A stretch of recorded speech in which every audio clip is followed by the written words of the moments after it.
सारा स्टेट जो टीचर में अभी डोमिसाइल, कोई ऐसा स्टेट नहीं है जिसमें डोमिसाइल सिस्टम नहीं है। और खास के टीचर में तो हर स्टेट में है। बिहार सरकार, पता नहीं बिहार सरकार को क्या, अगर बिहार सरकार छात्रों के लिए अपनी नीति चेंज करती, ज्यादा वैकेंसी लाती, तो बिहार के छात्रों को दूसरे जगह जाने की जरूरत नहीं पड़ती। कल को पप्पू यादव मुख्यमंत्री बन जाएंगे तो भी भूल जाएंगे सेवा करना। नहीं, इतना तो हम उनके साथ 5 साल से काम करें, इतना तो आपको एक्सपीरियंस जरूर बता देंगे कि अभी तक जितना भी बिहार गवर्नमेंट, जितना भी सरकार आई, जितना भी पार्टी आई, सबसे बेस्ट अगर पप्पू यादव जी बिहार में चाहते हैं कि मुख्यमंत्री बने, जरूर बने। हम लोग काम में लगे हुए हैं, आज बने 5 साल बाद, बस 10 साल, लेकिन आज हम आपको अब ये भविष्यवाणी करते कि आने वाले समय में वो बिहार के सीएम जरूर रहेंगे। अब एक चीज बताइए, इस बार पूरे इंडिया में 543 सीट के लिए चुनाव हुआ ना, कहीं भी ऐसा चुनाव नहीं हुआ जहां पे इंडिया और एनडीए एक कैंडिडेट को हराने के लिए लगा होगा। पूरे 543 में एक सीट ही था जहां पे इंडिया और एनडीए चोटी लगा दिए थे। अगर गरम हॉट सीट था, अगर आदमी वो सीट जीत जाता है तो उसके लिए बिहार।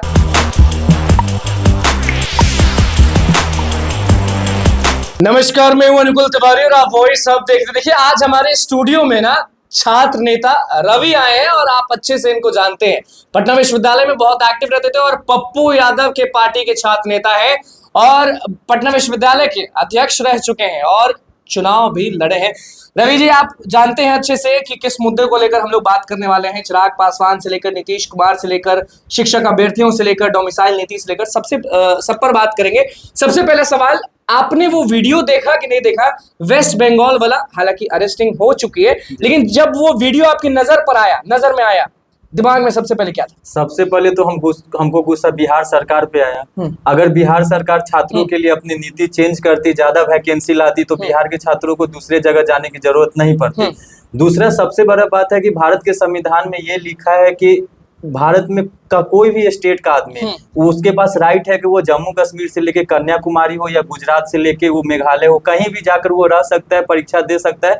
अगर जो भी बिहारी छात्र के साथ ऐसा हरकत किया, उस पर देशद्रोह का भी मुकदमा लगा। देशद्रोह आप बोल रहे हैं उसको? देशद्रोह नहीं तो अगर कोई भी आप अपने देश के लोगों के साथ गलत काम करेगा तो आप तो एंटी कंट्री के लिए ही काम कर रहे हैं ना। वो तो विरोधी विद्रोह टाइप का ही हुआ। आप कैसे कि वो भी तो भारत का आप वहां रहते तो क्या करते? जैसे कि आप मान लीजिए परीक्षा देने के लिए गए, जी, परीक्षा देने के लिए गए और सामने जिस राज्य में आप गए, जिस स्टेट में आप गए हैं, आपको लात मार दिया जाता है और उसके बाद बोला जाता है कि रे तुम बिहारी है, उठेगा कि नहीं रे? तो उसको ये समझ में आना चाहिए ना कि जब से देश आजाद हुआ, बिना बिहार के ना देश का सरकार बना है, ना देश भी बिना बिहार के राजनीति चला है। हम आपको ये बताना चाहते हैं कि देश का कोई भी स्टेट नहीं होगा जिसमें कम से कम 1 लाख छात्र बिहार के नहीं रहते होंगे। अच्छा, बीच में ना अभी जैसे कल ये वीडियो बहुत ज्यादा वायरल हुआ, हर जगह चल रहा है, नेशनल टीवी पे हर जगह चल रहा है, लेकिन कुछ लोग हैं जो बोल रहे हैं कि उस अभ्यर्थी, बिहारी अभ्यर्थी जो है, जो दानापुर का रहने वाला है, उनकी कुछ गलती थी। लेकिन फिर भी अब ये कहा जा रहा है, नवीन सर के पास हम गए थे, उनका कहना है कि कुछ भी गलती हो, आप उठा बैठी नहीं करवा सकते, आप सरकार थोड़ी। वही तो बता रहे हैं ना कि गलती किया हुआ तो आप उसको कानूनी रूप से उस पर कार्रवाई करिए। सब चीज का प्रोसेस होता है कि आप उसको पुलिस के पास भेजिए, वेस्ट बंगाल पुलिस, उसको फिर कोर्ट के थ्रू उसको सजा दीजिए। आप कौन है सजा सुनाने वाले? डोमिसाइल के बारे में आप क्या कहना चाहेंगे? नीतीश कुमार सबके लिए दरवाजा खोले हुए हैं, मतलब वो चाहते हैं कि पूरे भारत से लोग आए। ये जो कल का जो वेस्ट बंगाल का इंसिडेंट हुआ, ये क्यों हुआ कि आप अब सारा स्टेट जो टीचर में अभी डोमिसाइल, कोई ऐसा स्टेट नहीं है जिसमें डोमिसाइल सिस्टम नहीं है। और खास के टीचर में तो हर स्टेट में है। बिहार सरकार, पता नहीं बिहार सरकार को क्या हो जाता है कभी कभी कि कुछ ऐसा मुद्दा है उसमें डोमिसाइल रहना जरूरी है। तो आप चाहते हैं कि ये शिक्षक अभ्यर्थियों का जो TRE 4 होने वाला है, अभी तो 3 वाले में नहीं हुआ लागू, तो आप चाहते हैं कि TRE 4 जो उसमें डोमिसाइल नीति लागू हो? जरूर, डोमिसाइल जरूर होना चाहिए, जरूर होना चाहिए। तो फिर ऐसा इंसिडेंट होगा, आज बंगाल में हुआ, कल होके फिर गुजरात में कहीं जाएंगे, यूपी में जाएंगे, तो हर जगह ऐसे। अगर हमारे पास खुद डोमिसाइल है तो हम क्यों भटकेंगे? अच्छा, एक चिराग पासवान है जी, जो 5 का 5 सीट जीत जाते हैं, एक नारा रहता है उनका नारा रहता है बिहार फर्स्ट, बिहारी फर्स्ट। अब उन पर आप क्या बोलिएगा? देखिए, उनका हम थोड़ा हिस्ट्री से दिखाते हैं। किसी भी चीज के लिए, कोई चीज के लिए क्या कहते हैं, किसी के लिए कोई बना होता है। अब उनका हिस्ट्री देखिए, 2000 में उनकी पार्टी बनी, यूपीए की सरकार हो या एनडीए की सरकार हो, उनके पिताजी हर पार्टी में केंद्रीय मंत्री। उस समय वो बिहार के लिए क्या किए? जब उनके पिताजी केंद्रीय मंत्री थे तो 2004 से 5 के बीच में, 5 के बाद एनडीए सरकार आई, तो उस समय बिहार में भी उनका लोग का सरकार था और देश में भी था। उस समय वो क्या किए? चिराग जी को आप बोल रहे हैं? नहीं, तो पिताजी को बोल रहे हैं। उनके पिताजी, उन्हीं का ना पार्टी हुआ और वो 2014 से सांसद है। वो जब जीत जाते हैं तो उसको बिहार फर्स्ट, बिहारी फर्स्ट से लेना देना नहीं होता। वो कब मुद्दा उठाए थे? जब 2020 में वो सरकार से बाहर थे, उनके चाचा केंद्र सरकार में मंत्री हो गए तो उनके पास कुछ पावर नहीं, जब पावर से हट जाते तब उनको बिहार फर्स्ट, बिहारी फर्स्ट होता है। और जब सरकार टिकट देने का बात हो या मंत्री बनाने को तो परिवार फर्स्ट पर अपना फर्स्ट, परिवार फर्स्ट होते रहता है। परिवार फर्स्ट करते, बिहारी हम फर्स्ट आपको नहीं यही करते हैं। बताएंगे कि बिहार में क्रेज है पूरा चिराग जी का, आप ऐसे कह रहे हैं। क्रेज है, कोई उनको चैलेंज करने वाला अभी जो भी युवा नेता है सब में तो कुछ ना कुछ डिमेरिट है। अगर आने वाला समय में कोई अगर उनको चैलेंजेबल मिल जाएगा तो वो कैसे कर लेंगे। आप उनके बात बताइए, उनको क्या, उनके बाद उनका पास्ट देखिए, उनके पास क्या रहा जो अपने दम पे किए हुए। वो 2 बार लोकसभा में जब जीते तो हर बार तो एनडीए के थ्रू जीते हुए इस हैं। बार लाए ना 500 को 500। तो लहर क्या था आपको नहीं पता, वो कौन सा सीट था जिसमें टक्कर लायक था बताइए। कभी भी अगर जब जैसे वो 2020 में खुद लड़े तो उसमें अगर कम से कम 10 सीट जी जाती तब ना बिहार का आदमी मानता कि हाँ वो लीडरशिप क्वालिटी है। झूठे हैं चिराग पासवान आपके झूठे हिसाब से? हैं। हम यही बताएंगे कि आने वाले समय में अगर कोई बिहार का रियल में कोई युवा अगर उनको चैलेंज कर देगा तो वो नहीं झेल पाएंगे, क्योंकि वो स्ट्रगल नहीं करके आए हैं। खुद हवाई जहाज से उनको 2014 में सांसद बने, ना उनको कोई पहचानता था, ना बोलने आता था। फिर अगला बार भी रामविलास पासवान जी राज्यसभा गए थे, उन्हीं के थ्रू बने। तो वो स्ट्रगल करके कब चुनाव लड़े और जीते आप बताइए। इस बार भी तो मोदी लहर में जीती है। जैसे रोजगार नहीं लाएंगे चिराग पासवान? क्या रोजगार नहीं देंगे चिराग? रोजगार वो सरकार में आएंगे तब ना, खुद पहले तो साफ रहे।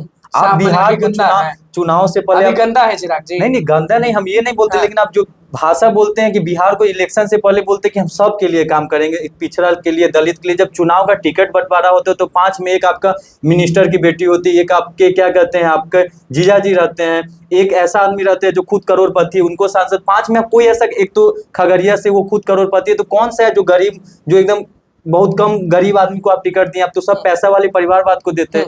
तो बिहार का आदमी आप पे क्या विश्वास करे? 17 महीनों में जो तेजस्वी यादव नौकरी बांटे उनको लेकर क्या बोलेगा? देखिए जो सही रहता उसमें तो साथ देना पड़ेगा। हम आपको ये बोलेंगे कि उससे पहले 2005 से एनडीए गवर्नमेंट थी, क्यों नहीं उतना रोजगार कर पाई। जो आदमी के पास अगर कुछ सही रहता है तो उस पर हम लोग को बोलना चाहिए। जो वो तेजस्वी यादव का प्रेशर था कि नीतीश सरकार को उस समय झुकनी पड़ी। पप्पू यादव के नेता है, छात्र नेता, तेजस्वी जी का तारीफ कर रहे हैं। नहीं तारीफ नहीं कर रहे हम लोग। छात्र नेता के साथ हम खुद स्टूडेंट हैं, हम खुद नेट जेआरएफ का तैयारी करते, बीपीएससी का तैयारी करते। जो कहीं कहीं हमारे नेताजी भी अगर जहाँ पे सही रहता है वो सही का साथ देते हैं। वो अभी भी बोलते हैं कि हाँ लालू यादव सोशल जस्टिस के नेता रहे हैं, लेकिन जहां गलत रहता हम खुल के विरोध करते हैं। हम ये बोलेंगे कि 2005 से लेके 2020 से पहले 15 साल में नीतीश कुमार का आंख नहीं खुला था। 17 साल में वो तेजस्वी यादव का प्रेशर था कि उनको मजबूरन 17 महीनों में, हाँ 17 महीनों में उनका प्रेशर था कि उनको लाना पड़ा। तो ये सच्चाई है। तो पीके पांडे पर क्या बोलिएगा? 2 अक्टूबर को आप भी जाइएगा ना भीड़ देखने के लिए? नहीं हम लोग के नेताजी खुद छठ के बाद बिहार यात्रा पे निकलेंगे, तो हम लोग उनको क्यों छोड़ेंगे? पीके पांडे पूरा फेमस हो गए हैं, हर जगह उन्हीं का पोस्टर दिख रहा है, हर जगह अब लोग बोल दिए हैं कि ना भाजपा, ना राजद, ना रामविलास, हम चुनेंगे जनसुराज। देखिए कोई भी कहावत है कि नया कोई भी, जैसे कोई मेला लगता है या कहीं भी एक मार्केट है, मार्केट में 5 किराना का दुकान है, अगर 5 के बाद कोई एक नया खोलता है तो कुछ दिन के लिए उस एरिया के सारा आदमी का इंटरेस्ट उस नया दुकान पे जाता है। जब बड़े-बड़े आईपीएस आईएएस जुड़ रहे हैं। सब कौन सी पार्टी में आईपीएस आईएएस नहीं है? आपका आरजेडी में आईएएस नहीं है? जहानाबाद के कोई रिटायर्ड आईएएस है? इनका कैसे इतना हल्ला हो रहा है? हल्ला हो रहा है, अभी नया है इनके बारे में। अच्छा एक चीज बताइए, हमारे नेताजी भी बोले थे, हम लोग का मीटिंग था, इनमें बहुत सारे ऐसे, हम तो नाम नहीं लेंगे, जब समय आएगा तो सारे बिहार की जनता को पता चल जाएगा। इनमें बहुत सारे ऐसा नेता है जिसपे करप्शन, दंगा, बहुत सारे ऐसा मर्डर, इन लोग का केस है। तो ये उनको अब हमारे नेताजी क्या बोले थे कि जो ना एनडीए ना इंडिया वही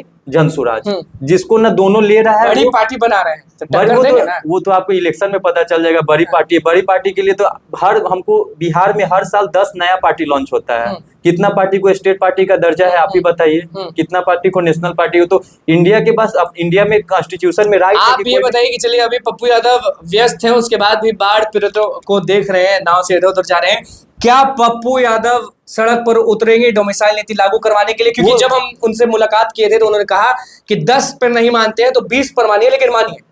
हमारे नेताजी तो पहले भी डोमिसाइल पे, हम लोग खुद क्या कहते हैं आपको, ये गांधी मैदान में हम लोग तो खुद कुछ दिन पहले जो आंदोलन हुआ था या अग्निवीर का हो या डोमिसाइल का, हम लोग तो आंदोलन भी कर चुके हैं। ऐसा तो कोई नहीं कि नेताजी नहीं उतरे हैं, इससे पहले भी हम लोग डोमिसाइल नीति पर जरूर उनके लिए सबसे पहले चुप रहेंगे। नहीं वो कोई ऐसा मुद्दा बताइए जिसमें वो चुप रहते हैं सबसे पहले, तो इसमें क्यों चुप रहेंगे? नीतीश जी का क्या मूड लग रहा है? लग रहा है कि डोमिसाइल नीति लागू करेंगे कि नहीं? आपसे हम पूछते हैं, आप नौजवान हैं, छात्र नेता भी हैं, डोमिसाइल नीति अगर लागू होता है तो फायदा कितना होगा बिहार को? बिहार के छात्रों को होगा। अगर बिहार के छात्र अगर खुद अपने स्टेट में अगर जॉब करेंगे तो उनको बाहर जाने का नहीं जरूरत पड़ेगा, अगर बाहर जाने का जरूरत नहीं पड़ेगा तो बिहार में बेरोजगारी का संख्या कम होगा, हमारा इकोनॉमिक ग्रोथ होगा बिहार का। तो बस यही है। सबसे ज्यादा तो प्रशांत किशोर ही बोल रहे हैं आजकल डोमिसाइल नीति लागू करवा देंगे, शराबबंदी हटवा देंगे। नहीं बोलेंगे तो फिर उनको क्या कहते हैं, पब्लिसिटी कैसे मिलेगा? हाँ। आप ही बताइए। नहीं हाँ। बोलेंगे, अगर खुद जब वो सरकार में आए तब देखिए, जब कोई भी विपक्ष में रहता है तो उनको बहुत लगता है कि नहीं ये सरकार ये करते, वो कल को पप्पू यादव मुख्यमंत्री बन जाएंगे तो भी भूल जाएंगे सेवा करना। नहीं, इतना तो हम उनके साथ 5 साल से काम करें, इतना तो आपको एक्सपीरियंस जरूर बता देंगे कि अभी तक जितना भी बिहार गवर्नमेंट, जितना भी सरकार आई, जितना भी पार्टी आई, सबसे बेस्ट अगर पप्पू यादव जी बिहार में चाहते हैं कि मुख्यमंत्री बने, जरूर बने। हम लोग काम में लगे हुए हैं, आज बने 5 साल बाद, बस 10 साल, लेकिन आज हम आपको अब ये भविष्यवाणी करते कि आने वाले समय में वो बिहार के सीएम जरूर रहेंगे। बाकी सब फेंका जाएंगे? क्यों नहीं फेंकाएंगे? जो संघर्ष करता। अच्छा, आप एक चीज, लोकसभा में आप पूरे इंडिया के ये जो लोग, हम 2 महीना थे पूर्णिया, हम जी, खुद जी। 2 महीने पूर्णिया थे। जी जी, आप एक चीज बताइए, इस बार पूरे इंडिया में 543 सीट के लिए चुनाव हुआ ना, कहीं भी ऐसा चुनाव नहीं हुआ जहां पे इंडिया और एनडीए एक कैंडिडेट को हराने के लिए लगा होगा। पूरे 543 में एक सीट ही था जहां पे इंडिया और एनडीए चोटी लगा दिए थे। गरम हॉट सीट था। अगर आदमी वो सीट जीत जाता है तो उसके लिए बिहार। तो बस ये बताइए कि डोमिसाइल नीति अगर लागू होता है तो कितने % पर फिक्स करना चाहिए? 10%, 20%, 30%, कितने %? जैसे सारे स्टेट कर रहे हैं 10%। लेकिन आप 10% चाह रहे हैं कि बाहरी रहे और बिहारी 90%। बिहारी 90%। नीतीश कुमार करेंगे ये चीज? आप एक चीज बताइए, जब नीतीश कुमार आरजेडी के साथ थे, उनको ना कोई सेंट्रल से लोभ था, ना कुछ था, उनको ना सेंट्रल से प्रेशर था, तब वो नहीं किए। तो हमको तो बहुत कम चांस लग रहा है, क्योंकि फिर उनको बीजेपी की तरफ से प्रेशर आएगा और बीजेपी की सरकार है यूपी में। आज जब वो आरजेडी के साथ रह कर नहीं किए तो हमको तो बहुत कम चांस लग रहा है कि वो करेंगे। अब विश्वविद्यालय के चुनाव को लेकर कुछ बोलना चाहिए नहीं?